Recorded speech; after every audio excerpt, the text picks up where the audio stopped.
Welcome everybody to Blerdlines. This is your man Cam. With me as always is Big Josh. as well as the professor. Hello everybody. And Cam's out on assignment, but we are here for Streaming Wars, the finale. Dun, dun, dun. As everybody has seen, Netflix just is trying to, because it's not official yet, trying to gobble up WB, Warner Brothers, and all their said properties. As we've been talking about this in Streaming Wars over and over again, all the companies are consolidating. We've been saying this forever. You know, Disney gobbled up Fox and all their properties. Amazon got MGM and all that. So I think the most interesting thing about this is it's kind of coming to the conclusion that we thought it was going to. So it's not necessarily a surprise, but it's more like again, I think I was saying this before, was one of the things people forget is Netflix is a tech company. It is not an entertainment company. So they are looking at the IP and all these types of things like a tech company would. And what do? You gobble up the competition and you add them to your under the fold. So Netflix getting WB is actually pretty smart on their end from a Netflix start, because now they just now all that licensing fees they had to pay for all that shit before, now it's all under the window. Yep. Yeah. And so well, I was just talking about to you guys. We were talking offline, and I was saying it's amazing because Supernatural, which is a WB production, and you know it's got 15 seasons, 100 and some blah blah blah episodes. No, maybe 200. Close to 300 episodes. Well over. Yeah. Yeah. Because each season had like 24. Yeah, I'm tripping. It's like 300 episodes. Yeah. But anyway, it's leaving Netflix, and it's had that, you know how they put the announcement, oh, this will be leaving soon. And so I saw that, and then it dawned on me, I'm like, well, that's interesting, because now it's going to Peacock for a little while, but now once that license is up, it'll just be back on Netflix, and now they don't have to pay for the license. So this thing that's been on their streaming service for literally the last 10 to 15 years, without much interruption. I don't remember the last time Supernatural was not on Netflix as far as available to stream. So it's a little ironic and interesting that the moment they lose the license, they actually buy the IP outright. Irony of ironies. Yep, exactly. And I think the most interesting thing is now everyone's kind of like, okay, this is going to be a disaster. You know, people are starting to come out. James Cameron said stuff about it.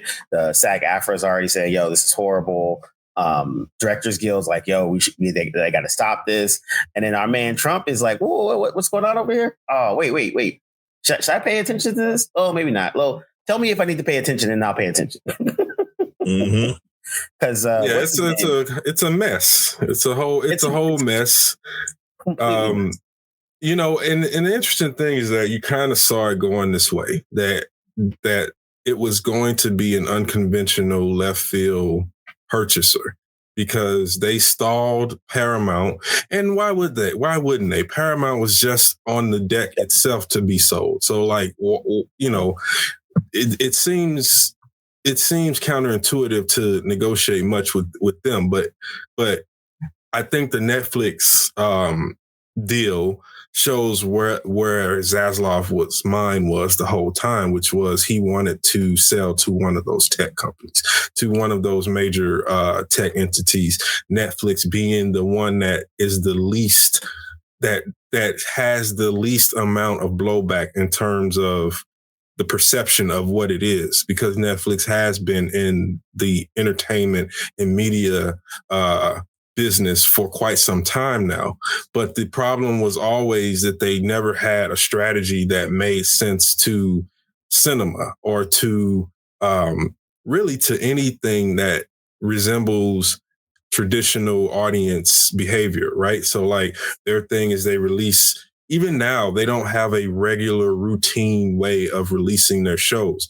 The Witcher, you release all at once, and now Stranger Things, you're going to release it in 3 drip drabs. You know, they have there is no kind of no method, no rhyme or unifying reason. method or rhyme or reason. And I think because they are a tech company at the heart of it, they thrive on that because it's kind of like we have all this money, we can spend, we can take the risk, we can allow our creators that we're paying to live out their dreams, no matter how ridiculously dumb they end up being. Looking at you, Russo brothers, and also the one we will not name, but that's so now there's a whole new crop and there's a whole new way that they might have to do business, because if you think about it, as much as they want to say, oh, we'll release a film and then it'll be on streaming the month later. Okay, you might be able to do that with some titles, but you're not going to tell me that you're going to spend all this money on a DC film and you're going to let it run for 3 months and you've just spent all that money and the only thing you care about is that people keep their subscriptions. And those prices are going way up now. Yeah. And you can forget about sharing because now they've already cracked down on that. You can't use someone's Netflix account if you are not on the same IP address when you use it. So, and Disney is the same way. So they figured out how to box out all of that. And that was sort of their negotiation with the advertising companies. Cause now you got Netflix's the tiers. Oh, you got to pay this much up just to have your program free of ads.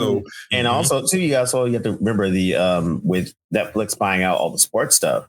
And so, they're doing live streaming, live sports events now. Not to mention they got their wrestling. WWE. Dude, that was a big deal in and of itself. Yeah. WWE, boxing. I think they tried to get into NFL recently. I don't remember what the outcome was. I think they took part in, but didn't succeed in getting part of the NBA pie that was being divvied up. I don't. They've been very, very, very active. But also, I think with acquiring if they do get the whole AWB and HBO has other sports licensing as well. So that kind of comes within that, right? So on HBO, you can watch basketball, you can watch. They got racing, they got baseball, they got hockey. So they might even get back to NFL, the Hard Knocks docuseries. Like that's a big deal. Every year they've been producing those Hard Knocks since they did the one with what's the coach of the Jets? What the guy that used to hate Bill Belichick wanted to beat Rex something? Was it Rex Ingram? Rex Ryan, yes. Yeah, Rex Ryan. Yeah, I just remember that was always his deal. But anyway, not to I'm just saying that they've been doing it that long. So it is an established brand, and it's clearly one that's very successful because they haven't stopped. And it's interesting that they're again just taking the Warner Brothers piece, which honestly it's probably the best of that group in terms of potential for the largest of the most profitable of those brands that they're acquiring the DC universe, Harry Potter, all the classic movies, and as well as the HBO, as well as the HBO streaming platform, and the entire film and television studio operations. So and the games, they got WB games, and the games, right? Yes, which again, that's that part. Yeah, and they've released their most recent titles. They've been doing stuff. It wasn't that successful. The what was it? The Suicide Squad killed the Justice League. Oh yeah, it ended up being panned and flopped. But it was a great trailer, but the game itself wound up being garbage, from what I read. Well, I mean, it's the whole concept of it was just too bad that people couldn't wrap their head around that idea. And I think, even in the gameplay, it was kind of similar. Like, we can't wrap our head around murdering the Justice League using the hands of the Suicide Squad. Right. Like, it just doesn't feel right. I played it and it was clunky, and it's sad because it was a AAA game. A shit ton of money was put into it. Tons of people got work to make it. It just did not work out. And I think that's the other part too, where people are, because Netflix is notorious for stiffing people on the production side and either undercutting for pay. Just like they just don't have. And I think a lot of it is because sometimes the budgets are so bloated that they start to figure out how they can start to cut things. Again, remember, like we just talked about, Supernatural had 24 episodes for a season, right? And then now you have that Netflix is at 8 now, and now those writer rooms are shrinking now too. So like the fear for Writers Guild and Directors Guild, and just even on the industry side, a lot of my friends are just like, every time I hear people work for Netflix proper production, they never have anything really good to say about it. I think that's the thing too. So now, if one of the big houses to make films and TV shows is Netflix, a lot of those practices start to trickle in as well. So I think there's going to be some very interesting aspects of it. What was interesting? Josh, how do you think? Sorry. No. Go ahead. Ask your question. I was going to say, what do you think? How do you think this is going to impact James Gunn in that whole situation? That's a good question. I really don't know. And I don't think they know either. If they're smart, they'll leave him alone and let him do his thing, because he's already proven that he can get eyeballs on the screen, both streaming and in a theater. He's kind of a known quantity at this point, and he's the closest thing to no fail that a franchise director could ever, and by extension, a studio could ask for. He's kind of got it. He knows what he's doing, and he's a hit maker. So you don't throw that away. If they're smart, they'll leave him alone and let him continue to do his thing. They might, tweak a couple things here and there. And in all likelihood, they claim that the WB franchises that are like just broad spectrum, the WB franchises on a whole, that are theater based, they won't mess with those. Like, as much as they've been on record saying that they won't, that they're very anti, movie theaters are dead, and we're very anti releasing things in the theater unless it's a K-pop Demon Hunters that has a nuclear explosion in streaming, and they're like, oh, well, we can make more money if we throw this out there for a month on in theaters. And they did make a crap ton of money in theaters as well, relatively speaking, for the short run that it had, and sort of reverse engineering the whole release, the whole idea of a release. But I think they're going to leave James Gunn alone. If they're smart, they'll leave James Gunn alone. I think if they keep him doing what he's doing, they're going to make a crap ton of money. Are people gonna rush to streaming just because James Gunn did something when it could be in a theater? People are already sort of trending away from going to the theater, so there's that. But also, people will go if they know that if it's a known quantity and it's something that has the potential to be good, they'll still go, as Superman showed. So it could go either way, and it would be successful in either direction. But if they're smart, they'll just leave it as is and let him do his thing for theaters. I think they'll leave him alone, but I think there's a chance that they will do something stupid in addition to leaving him alone, which is they will try to allow Snyder to do some of his films again.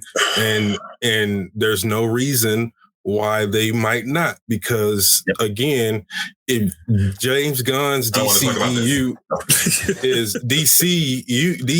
DCU is a separate thing. He's already acknowledged that. It's already been well established that the DCEU kind of exists in its own continuity as a part of the multiverse. So I wouldn't be surprised if there is an attempt to do something like that. That's why I said I see them leaving him alone, because there's absolutely no reason to change course with what they're doing right now. But I can also see the high potential of something very stupid happening, like them trying to do another movie where they cast Cavill as Superman. They may even try to do that Black Adam versus Superman thing. But I I see that being a potential. Will it ultimately happen in that way? I hope not, but I wouldn't put it past them because now they have all the power and there's no really reason for them not to milk all of the properties for, whatever they can get. And then, because I was going to mention about the WB games is that while it did have the slug of the Suicide Squad game, they also had Hogwarts Legacy, which was a huge big hit.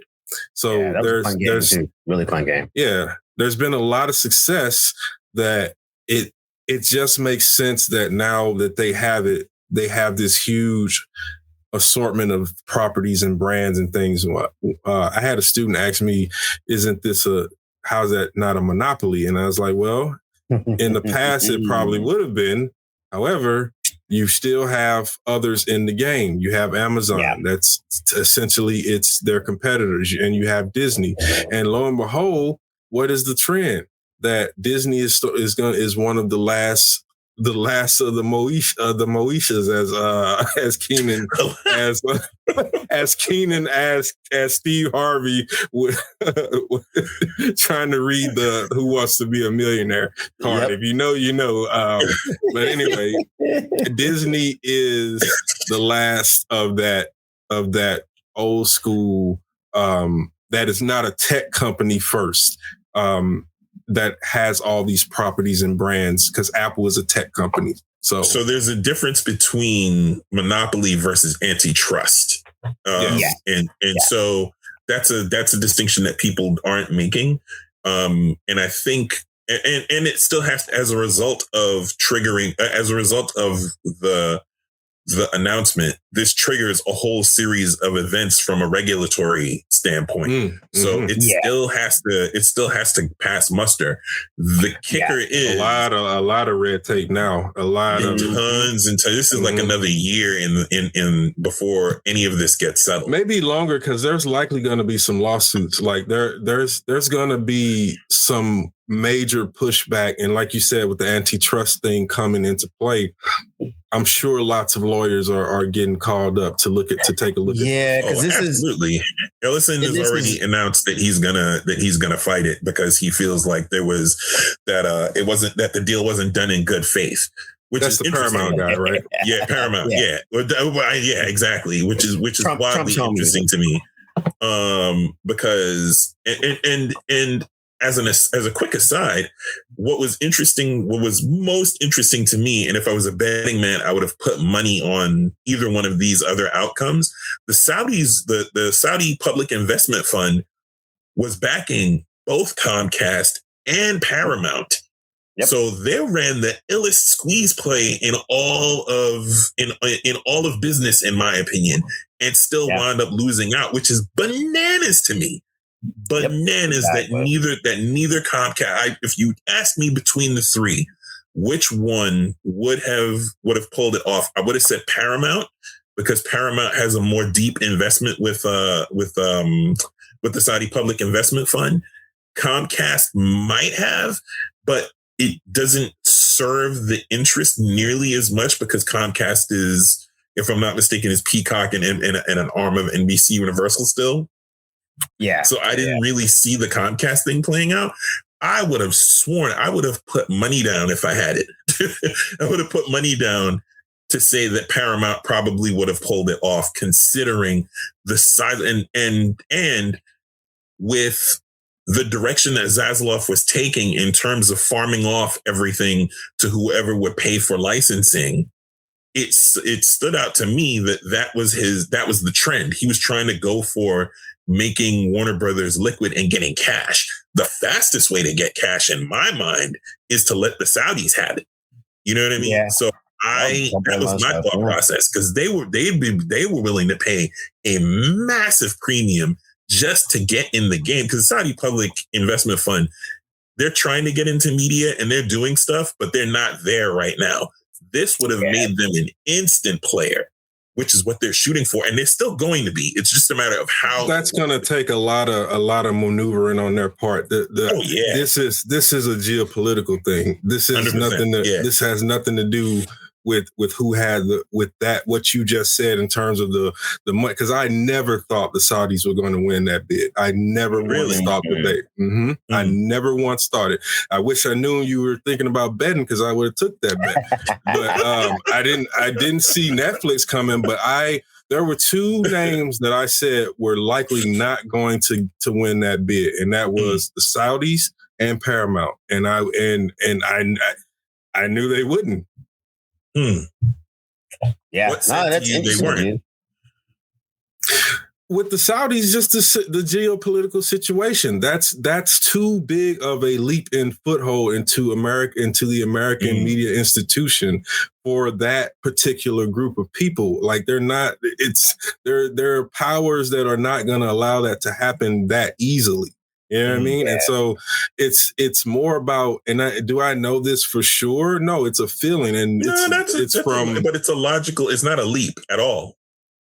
It's from knowing our country that we are. It's from knowing our beautiful America and how in the business of media and how these things tend to work. Now, if it had been that,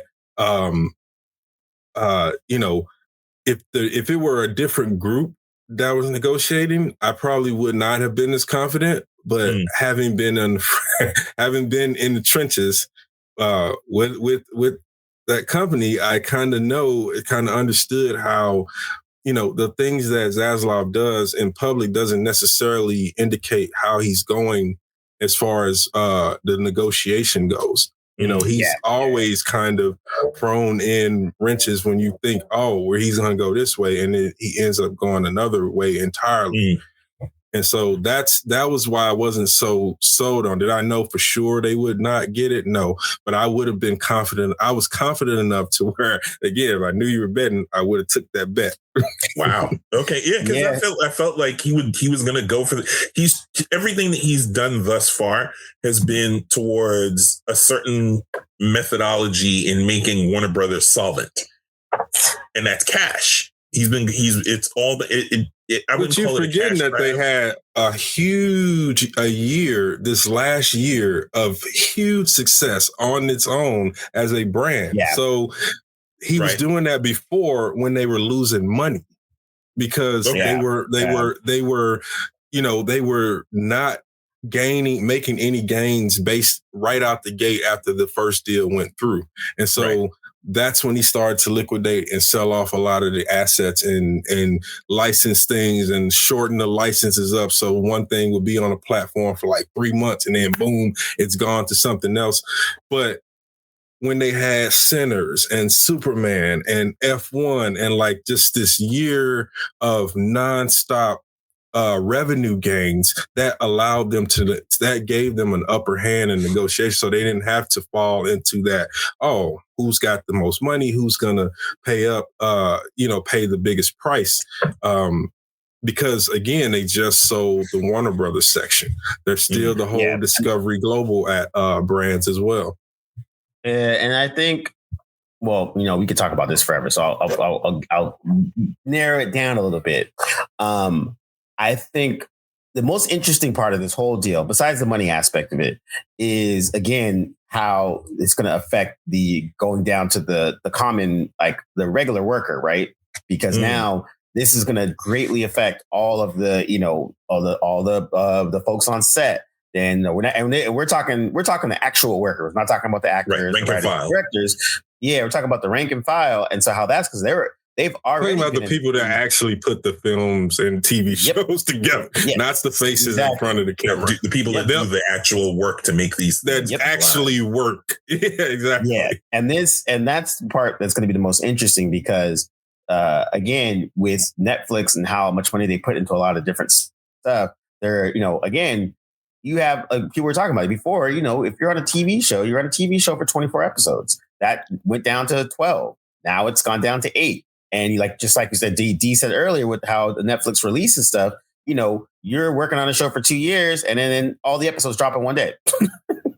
And then everybody forgets about it tomorrow. So it's all these different factors where this deal is going to, it's already, Netflix and streaming has already upended the industry anyways, but now this is going to be even more. So I'm really, really curious how this is all going to shake out, because it's going to be, like I said, the fear from the Directors Guild and the Writers Guild is talk about the loss of jobs. And then the fear for a lot of the union guys is kind of the same thing, where it's like, okay, well, now are these productions going to go back into, like, production still hasn't gone back to normal from post COVID.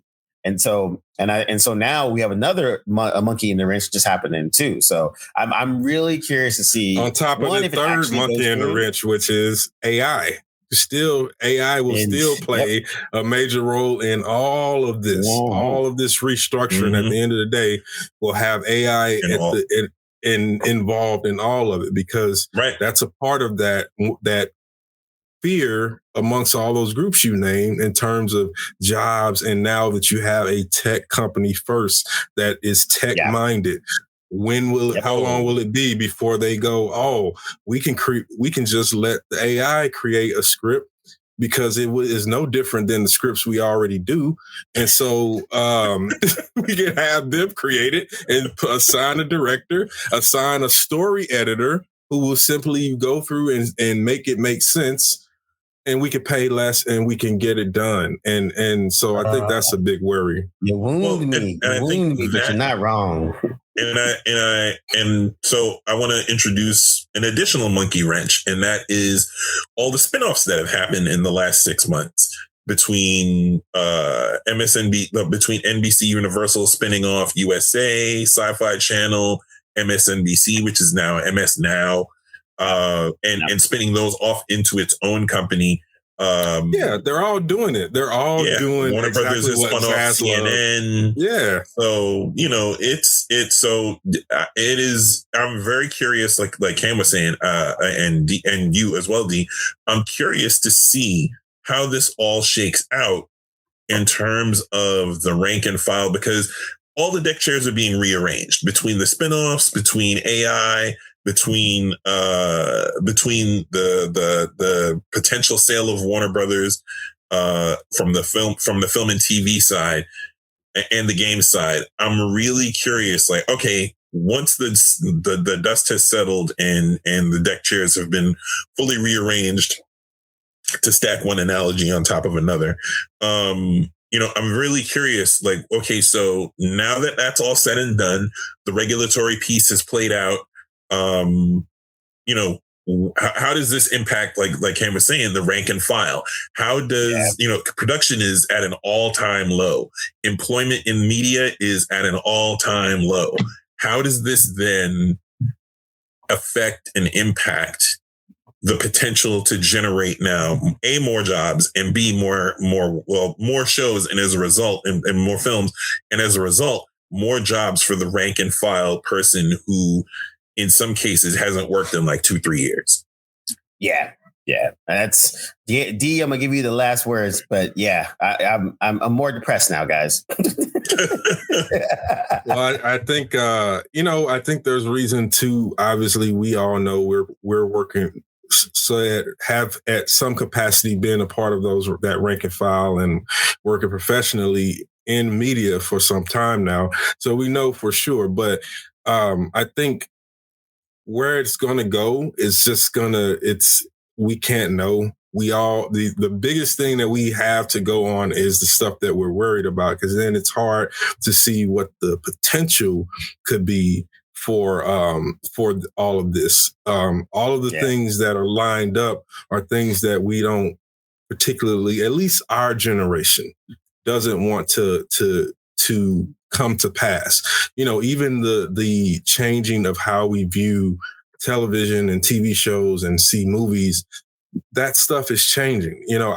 Nobody wants to see the theater die. I don't want to see the theater go away. And, I was reading comments and people saying, of course people are stupid. But for the most part, a lot of people were kind of, going, yay or nay, but the kind of the sillier thing was when people say, oh, they were naming all of these obsolete pieces of tech like dial-up and stuff like that, and group theater in there with them. And so I'm like, it just shows the level of stupidity that's working with these tech that's trying to speak for the tech companies. And I don't think that they probably would appreciate that, because it makes it look bad. It makes it look like a culture that is throwing away its culture. Like, theater is culture. Cinema is a part of the art culture of society. And so a part of that is going to the theater to see the film as the filmmakers, plural, intended that film to be seen and heard. You can't do all of that by sitting at home and streaming it. First of all, as we know, well, more than the average person, you lose a lot of the media in general by watching it through streaming. You're not going to get the same Oppenheimer on Netflix that you would if you go to the theaters or if you have the physical copy of the film. But the climate today is switching it so that is the idea of doing that, of going to the theater, of using physical media. It's a huge encumbrance, a huge inconvenience, and it's something that needs to be done away with. But we've been down this road before with radio, and radio has survived. We've been down this road before with network television when cable came about, and both survived. And the same is true when the streaming services came about. Folks thought that the advertisement industry would definitely start to go belly up. But guess what? It adapted, it survived, and it's here. What am I saying? If I'm saying anything, maybe we'll adapt and it'll be something better if Netflix does take over, if that deal goes through. And there's no reason to think it won't, except that it's going to be a struggle to get there. Yeah, definitely, man. And we'll leave it there because, again, that was a little optimistic, a little bit. As optimistic as you're going to get from me. What more do you want? All right, I'm gonna stop it there before he gets back to being pessimistic again. But once again, thanks for rocking with us. It's gonna be.